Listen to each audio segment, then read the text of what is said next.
ബി.ജെ.പിയിൽ എല്ലാ കാലത്തും ഗ്രൂപ്പിന്റെ ഒരു അതിപ്രസരമാണ്. അതിപ്പോഴും നാം കാണുകയാണ്. രാജീവ് വന്നതിന് ശേഷം അതിൽ വലിയ മാറ്റമൊന്നുമില്ല.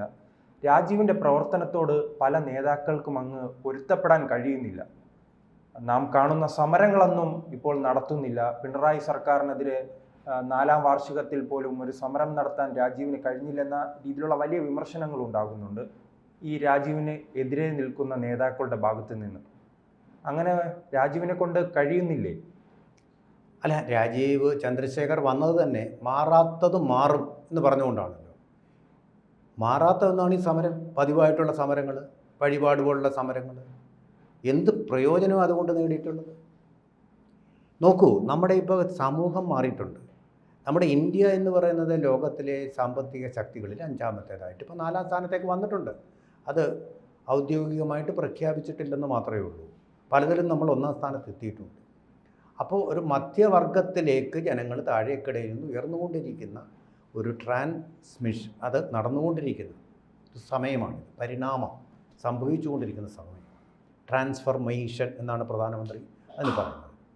അത്തരം ഒരു അന്തരാള ഘട്ടത്തിലാണ് ഇപ്പോൾ ഇന്ത്യ മുഴുവൻ. കേരളം അതിനേക്കാൾ ഒരുപടി മുകളിൽ കൂടിയാണ്. പണ്ടേ വികസിച്ച ഒരു സംസ്ഥാനം. വികസിച്ചെന്ന് പറഞ്ഞാൽ പൂർണ്ണമായും വികസിച്ച് യൂറോപ്യൻ രീതിയിലായിട്ടില്ല. അതിന് ടാർഗറ്റഡ് ടൈമുണ്ട് 2047. അങ്ങനെ പോയിക്കൊണ്ടിരിക്കുന്ന ഒരു രാജ്യത്തെ നമ്മുടെ ഇപ്പോഴത്തെ അലകും പിടിയും സമരത്തിൻ്റേത് മാറ്റേണ്ടതായിട്ടുണ്ട്. നമ്മൾ പണ്ട് പട്ടിണി കിടന്ന നാളുകളുണ്ടായിരുന്നു. തൊഴിൽ ചെയ്താലും നമ്മളെ കഠിനാധ്വാനം ചെയ്യിപ്പിച്ചാലും എല്ലുമുറിയെ പണിയെടുത്താലും പല്ലുമുറിയെ തിന്നാൻ കിട്ടാത്ത അവസ്ഥകൾ ഉണ്ടായിരുന്ന കാലങ്ങളുണ്ടായിരുന്നു. അന്ന് സമരങ്ങൾ ആവശ്യമായിരുന്നു. തൊഴിലാളി വർഗത്തിൻ്റെ ന്യായമായ അവകാശങ്ങൾ സ്ഥാപിച്ച് കിട്ടാൻ വേണ്ടിയിട്ട്. സ്ഥാപിച്ച് കിട്ടിയെന്ന് മാത്രമല്ല, കേരളത്തിൽ ഇപ്പോൾ തൊഴിലാളി വർഗത്തിന് അന്തസ്സും മാന്യവും ഉള്ളതിനപ്പുറം കൂട്ടായ വിലപേശലിലൂടെ കൂടുതലും കിട്ടിയിട്ടുണ്ട്. അതിൻ്റെ തിക്തഫലം അനുഭവിക്കുന്നവരാണെന്ന് കേരളത്തിലെ സാമാന്യ ജനങ്ങൾ, മധ്യവർഗങ്ങൾ. സമരത്തിൻ്റെ സ്കോപ്പ് വാസ്തവത്തിൽ അവിടെ തന്നെ നിന്ന് കഴിഞ്ഞു. ബി.ജെ.പി നേതാക്കൾക്ക് അതിനെക്കുറിച്ച് ധാരണയില്ലേ?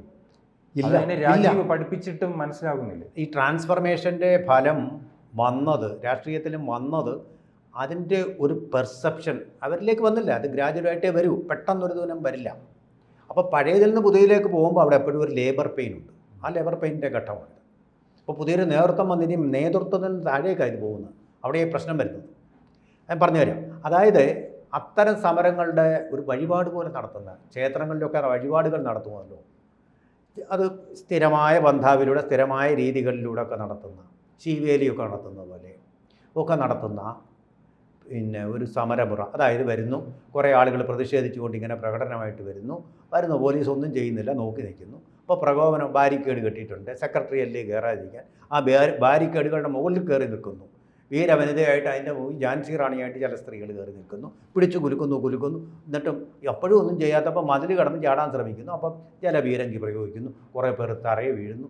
രക്തസാക്ഷികളായിട്ട് അവരിങ്ങനെ പോലീസുകാരെ ഇപ്പോൾ പിടിച്ചു മാറ്റുമ്പോൾ ബലമായി പിടിച്ചു നീക്കി എന്ന് വാർത്ത അത് കൊടുക്കാനായിട്ട് കുറേ പത്രക്കാരും വഴിപാടാണ്. ആനയും അമ്പാരിയും വെച്ചിട്ടുള്ള പരിപാടികൾ നടക്കുമല്ലോ അമ്പലങ്ങളിൽ, അതുപോലെ സ്ഥിരം പരിപാടി ക്ലീശയായി കഴിഞ്ഞു, കാലഹരണപ്പെട്ട് കഴിഞ്ഞു അത്തരം സമരങ്ങൾ. സമരമെന്ന് പറയുന്നത് നമ്മുടെ രാജ്യത്തിൻ്റെ സാമ്പത്തികമായിട്ടുള്ള സമരമാണ് ഇനി വേണ്ടത്. ആ സാമ്പത്തികമായിട്ടുള്ള സമരം നടത്തിക്കൊണ്ട് കേരളത്തെ വികസനത്തിൻ്റെ മുന്നേ എത്തിക്കാൻ വേണ്ടിയിട്ടുള്ള യത്നം ഞങ്ങൾ ചെയ്യും, ഇപ്പോഴേ ചെയ്യും. പ്രതിപക്ഷത്തിരുന്നു കൊണ്ടും ഞങ്ങളത് ചെയ്യും എന്നുള്ളതാണ് ഈ ഗവൺമെൻറ്റിൻ്റെ. നെഗറ്റീവായിട്ടുള്ള സമരങ്ങളില്ല. നമ്മളിപ്പോൾ ഒരു സമരം ചെയ്യുമ്പോൾ ആ സമരം നമ്മുടെ രാഷ്ട്രത്തിനെതിരായിട്ട് പോകും. പലപ്പോഴും അതിലുണ്ടാകുന്ന നാശനഷ്ടങ്ങൾ എല്ലാം തന്നെ രാഷ്ട്രത്തിനെതിരായിട്ട് പോകും. നെഗറ്റീവ്സും ഉണ്ടതിൽ. ഒരു തരത്തിൽ ഏത് സമരം നടത്തിയാലും അത് രാഷ്ട്രത്തിനെതിരായിട്ട് വരും. വികസനം എന്ന മുദ്രാവാക്യം വെച്ചുകൊണ്ട് പോകുമ്പോൾ നിങ്ങളിങ്ങനെയുള്ള സമരം ചെയ്യേണ്ട. ആശയതലത്തിലാണ് സമരം. ആ ആശയതലത്തിലുള്ള വിമർശനങ്ങൾ ധാരാളമായിട്ട് ഏറ്റവും രൂക്ഷമായ രീതിയിൽ ഈ ഗവൺമെൻറ്റിൻ്റെ 4-ാം വർഷത്തിൽ രാജീവ് ചന്ദ്രശേഖർ മുന്നോട്ട് വെച്ചിട്ടുണ്ട്. അദ്ദേഹം ഇപ്പോൾ നടത്തിക്കൊണ്ടിരിക്കുന്ന കേരള വികസന യാത്രയാണ്. ഓരോ സ്ഥലങ്ങളിലായിട്ട് ഈ കാര്യങ്ങളെല്ലാം അദ്ദേഹം വിശദീകരിച്ച് കൊടുക്കുന്നുണ്ട്. ഇപ്പോൾ ബി.ജെ.പി ഗവൺമെൻറ് വന്നാലുള്ള നേട്ടങ്ങളും അദ്ദേഹം പറഞ്ഞു കൊടുക്കുന്നുണ്ട്. ആ രീതിയിലാണ് പോകുന്നത്. ഇവിടെ ഇപ്പോൾ ബി.ജെ.പിക്കാർക്ക് വേണ്ടി മാത്രമുള്ള ഒരു പ്രതിപക്ഷമല്ല ഇത്. നമ്മുടെ രാജ്യത്ത് ഈ സമരം ചെയ്യാൻ ആരാ വരുന്നത്? ഒന്ന് ആലോചിച്ചു. സമരം ചെയ്യാൻ ആരാ വരുന്നത്? ഈ നമ്മുടെ മധ്യവർഗത്തിലെ ആൾക്കാരെങ്കിലും സമരം ചെയ്യാൻ വരുമോ? തീരെ പാവപ്പെട്ട ആൾക്കാർ, തീരെ വരുമാനമില്ലാത്ത ആൾക്കാർക്ക് ഒന്നും നഷ്ടപ്പെടാനില്ലാത്ത ഉദ്യോഗസ്ഥരാരെങ്കിലും വരുമോ? സർക്കാരിലാവട്ടെ സ്വകാര്യ സ്ഥാപനങ്ങളിൽ ജോലി ചെയ്യുന്ന ജീവനക്കാരെങ്കിലും വരുമോ സമരത്തിന്? ഏറ്റവും പാവപ്പെട്ട അരികുവൽക്കരിക്കപ്പെട്ട ആൾക്കാരാണ്, പാർട്ടിയിലെ അംഗങ്ങളാണ് ഈ സമരം ചെയ്യാനും അടി കൊള്ളാനും ഒക്കെ വരുന്നത്, അടി കൊണ്ടിട്ടും പോകുന്നത്. അവർ മാത്രമേ ഉള്ളൂ. മറ്റവരൊന്നും ചെളി ദേഹത്ത്. പിന്നെ അല്ലെങ്കിൽ ABVP പ്രവർത്തകർ വരും, ആ യുവത്വത്തിൻ്റെ ആവേശത്തിൽ വരും, യുവമോർച്ചയുടെ ആൾക്കാർ വരും, അത്രേ ഉള്ളൂ. അവിടെ നിൽക്കുന്നു, മറ്റാരും വരില്ല. കാരണം കാഴ്ചക്കാരായിട്ട് വേണമെങ്കിൽ നിൽക്കും, ഒഴിഞ്ഞു മാറി നിൽക്കും. അതാണ് നമ്മുടെ സമൂഹം. അങ്ങനെ ബഹളത്തിനൊന്നും പോകാൻ ആഗ്രഹമില്ല. അപ്പോൾ അവരെയൊന്നും നമ്മൾ ബഹുജന സമരങ്ങളിലേക്ക് കൊണ്ടുവരാൻ പറ്റില്ല. പിന്നെ എന്തിലേക്ക് കൊണ്ടുവരാം? വികസനം. നമ്മുടെ കുട്ടികൾക്ക് നാളെ നല്ലൊരു ഭാവി ഉണ്ടായി അവർക്ക് ഓസ്ട്രേലിയയിലോ ന്യൂസിലൻഡിലോ അമേരിക്കയിലോ ഒന്നും പോകാതെ ഇവിടെ തന്നെ അതേ ശമ്പളത്തിൽ ജോലി ചെയ്യാനുള്ള സാഹചര്യം. അതാണ് 2047 വികസിത ഭാരതം. ആ ലക്ഷ്യത്തിലെത്തണമെങ്കിൽ എന്ത് വേണം? CPM ഭരിച്ചാൽ പോരുക, അഴിമതി ഭരണം പോരുക, കെടുകാര്യസ്ഥതയുടെ ഭരണം പോരുക. മറിച്ച് വികസനത്തിൻ്റെ ഒരു ഇക്കോ സിസ്റ്റം നമ്മൾ സൃഷ്ടിക്കണം. കേരളത്തിൽ അതില്ല. IT എന്നൊക്കെ നേട്ടം പറയുന്നുണ്ട് 4 മണി. എന്ത് IT വന്നു? ഏത് വ്യവസായം വന്നു? ഒന്നും വന്നില്ല. അദാനി വന്നത് തന്നെ കേന്ദ്രത്തിൻ്റെ ഒരു ഇനിഷ്യേറ്റീവ് കൊണ്ടാണ്. സാഗരമാല പദ്ധതി അത് കേന്ദ്രത്തിൻ്റെ ഇനിഷ്യേറ്റീവ് ആയതുകൊണ്ടാണ് അദാനി വന്നത്. BJPയുടെ വന്ന അദാനി ഇനി വരും, അംബാനി വരും, എല്ലാവരും വരും. ഗുജറാത്തിൽ ടാറ്റ വന്ന പോലെ അവിടെ അതും വരും. വളരും കേരളം. ഗുജറാത്തിലും പോകണ്ട, മുംബൈയിലും പോകണ്ട, കൽക്കട്ടയിലും പോകണ്ട കേരളത്തിലുള്ളവർക്ക്. ആ ഒരു സ്ഥിതിയല്ലേ കേരളത്തിലെ ആൾക്കാർ അഭിലഷിക്കുന്നത്? ആ ഒരു സ്ഥിതിയിലേക്ക് ഞങ്ങൾ കൊണ്ടുവരും എന്നുള്ള സന്ദേശം ജനങ്ങളിൽ എത്തിക്കുക എന്നുള്ളതാണ് ഇപ്പോൾ ചെയ്തുകൊണ്ടിരിക്കുന്നത്.